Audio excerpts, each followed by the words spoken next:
আমাদের ইসলাম আমাদের রাষ্ট্রীয় ধর্ম না, এটা বিশ্বাস করি না। বিশ্বাসের মায় গন্ডগোলের সময় মরিয়ে গেছে। আজকের বাংলাদেশ অসাম্প্রদায়িক বাংলাদেশ, আজকের বাংলাদেশ গণতান্ত্রিক বাংলাদেশ, আজকের বাংলা আমাদের টাকলার বাংলাদেশ সবাই বলেন ঠিক না বেঠে? ঠিক বলেছো। তুমি ঠিক তো দাও কেন? আমাদের ইসলাম আমাদের রাষ্ট্রীয় ধর্ম না। আর কোন টাকলা আমাদের জনপ্রতিনিধি হতে পারে না। মিউজিক।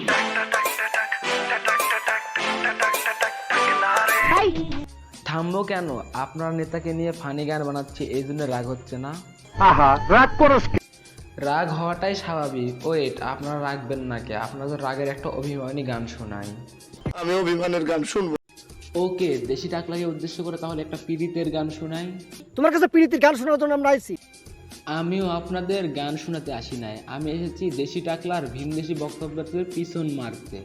হারুন সাহেব আয়াত সূরা বইলা একটা ভণ্ডামি বাটপাড়ি বক্তব্য করে। যারা তো এই টাকলাকে চিনতে পারছেন তারা তো ভালো, আর যারা এখনো চিনতে পারেননি তাদেরকে যে কি বলবো। আমাকে চিনতে পারছেন? না, আমিও যারা এনাকে চিনেন না তাদেরকে বলি, ইনি হচ্ছে সেই ব্যক্তি যে হলো টিকটকের হাতে রোস্ট খাওয়ার জন্য বসে থাকে। এর নাম হচ্ছে মুরাদ হাসান, আর আমি এর নাম রেখেছি আপনার না। আর আমার দেওয়ার নাম হচ্ছে লুচ্চা, মানে লুরাদ হাসান। নাম ভুল করলে ভীষণ কষ্ট লাগে। দুঃখে কষ্টে ভারাক্রান্ত জীবন। ভাইজান, এই ভারাক্রান্ত জীবনে বা কোথায় পাইতেন যদি না 30 লক্ষ মানুষ যুদ্ধ না করতো? এটা 30 লক্ষ শহীদের রক্ত দিয়ে কেনা বাংলাদেশ। 30 লক্ষ হিন্দুর রক্তের বিনিময়ে দেশ স্বাধীন হয় নাই। 30 লক্ষ মুসলমানের রক্তের বিনিময়ে বাংলাদেশ স্বাধীন হয়েছে। তাহাদের নেতা নাকি এটা পবিত্র ধর্ম ইসলামকে বিরাট সম্মান দিয়েছে। আচ্ছা, যে দেশে 95% লোকই মুসলমান, সেই দেশে এই টাকলা কাকু কিভাবে ইসলাম বিরোধী কথা বলছে? এদেরকে কিছু পুলিশ বলতে পারে না? হ্যাঁ, তাকে হাজতে রেখেছে। হ্যাঁ, এদেরকে হাজতে রাখেন শুধু একটি মাত্রই কারণে, এদেরকে হাজতে রাখেন যাতে জনগণের হাতে বাঁচাইতে, আর নিজের পকেট বুঝছি। সাথে একটু আপনার টাকলা প্রতিমন্ত্রী একটু বুঝাইয়া দিয়েন। এখনো যদি না বুঝি তবে কবে? একজন মুসলমান, তার যদি নামাজের কথা নাও মনে থাকে তাও সে কোরআনের মাথা চিন্তা করে সারা সময়। সঠিক বলেছে। কিন্তু আমাদের সংবিধানে এমন কিছু টাকলা কাক্কু ঢুকিছে যে মুসলমানকে প্রচার করার চাইতে আরো মুসলমানকে ডাবিয়ে দেওয়ার জন্য সংবিধানে 72 সালে যাইতে চাচ্ছে। 72-এর সংবিধান, ওই সংবিধানেই আমরা ইনশাআল্লাহ ফেরত যাব। মাননীয় প্রধানমন্ত্রীর নেতৃত্বে মহান জাতীয় সংসদে ইনশাআল্লাহ এই বিল আমরা পাস করব। রাষ্ট্রীয় ধর্ম ইসলামকে একজন বাদ দেবে একজন টাকলা কাক্কু নাকি? পারবেন কি? তাও আবার শেখ হাসিনা থেকে বিল পাস করেন, পারবেন কি বিল পাস করতে? তুমি ফেল করছো।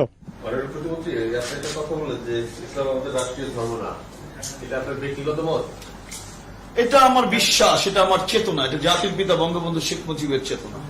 এখন বর্তমানে বঙ্গবন্ধুর দোয়াই দিয়ে বেঁচে যাচ্ছে কিছু কাফের নামে টাকলা কাকু, আর এসব টাকলা কাকুদের কি করা উচিত? কথাটা ঠিকই বল। তো চলুন আরো দেখে নি আমাদের তথ্যমন্ত্রী আরো কি বলছে। এটা বলেছি তো, এটা এরশাদ সাহেব করেছেন। এরশাদ সাহেব সম্পর্কে আমি কোনো মন্তব্য করতে রাজি না। তার সম্পর্কে একটা বিশ্ব বেহায়া সম্পর্কে কথা বলার রুচি এবং মানসিকতা কোনোটাই আমার নাই।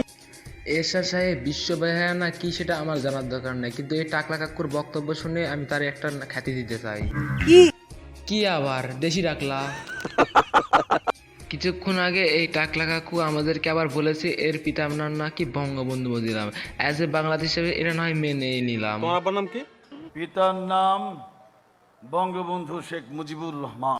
তো কথা অনুসারে আপনার বাবা তো এখন মৃত, তো আপনার মা কিছু বলে না যে আপনি এসব ইসলাম বিরোধী কথা বলেন? ওই সাওয়ালটাকে নিয়েই তো হয়েছে আমার যত জ্বালা। হারুন সাহেব আয়াত সূরা বইলা একটা ভণ্ডামি বাটপাড়ি বক্তব্য করে। একটা লোক যতই না ভণ্ডামি করুক, কিন্তু আর যেটাই হোক সে আয়াত সূরা পড়ে যখন বক্তব্য শুরু করে সে তখন ভণ্ডামি করতে পারে না। হারুন সাহেব আয়াত সূরা বইলা একটা ভণ্ডামি বাটপাড়ি বক্তব্য করে। আপনি যে কতটা ভালো মানুষ তা ইতিমধ্যে দেশবাসী সবাই জেনে গেছে। আমাদের ইসলাম আমাদের রাষ্ট্রীয় ধর্ম। যারা কিনা মুসলিম হয়েও বাংলাদেশ থেকে যে হিন্দু ধর্ম নিয়ে কথা বলে তাদেরকে আমার মতে বাংলাদেশে না থেকে ভারতের কুচবিহারে পাঠা দেওয়া উচিত ছিল। কুচবিহার। কিন্তু আমাদের টাকলা সাহেবের অ্যাজ এ মুসলিম হিসেবে উচিত ছিল তাকে ইসলাম বিরোধী কথা না বলে ক্ষমা চাওয়া। 24 ঘন্টায় তুমি লাইভে এসে ক্ষমা চাও। কিন্তু আমাদের টাকলা সাহেব বলতেছেন ক্ষমা না চেয়ে যে উনি যা চেয়েছেন তাই পেয়েছেন, মানে উনি সফল। আমি সফল। সত্যি আমার মনে হয় আমি নিশ্চয়ই ভুল করি নাই। আমি ভুল করতে আপনি ভুল করতে পারেন না। শোন, ভুলে ওনা মানুষের সমাজে কোনো স্থান নেই। তো বাংলাদেশ পুলিশ কি করে এসবে? এখনো কুমিল্লার ঘটনা উদ্ঘাটন করতে পারলো না, আর এই টাকলা কাকুর কিছু ব্যবস্থাও নিতে পারলো না। তো অ্যাজ এ মুসলিম হিসাবে তাদেরকে ব্যবস্থা নেওয়া উচিত, আর আমাদের জনগণের ঘরে ঘরে থেকে আন্দোলন করা উচিত। অ্যাজ এ মুসলিম হিসাবে এদেরকে শাস্তি দেওয়া উচিত। তো ভিডিও এই পর্যন্তই। তো ভালো লাগলে লাইক করবেন, আর চ্যানেলে নতুন থাকলে অবশ্যই সাবস্ক্রাইব করবেন। তো বাই বাই গাইজ, দেখা হচ্ছে পরের ভিডিওতে।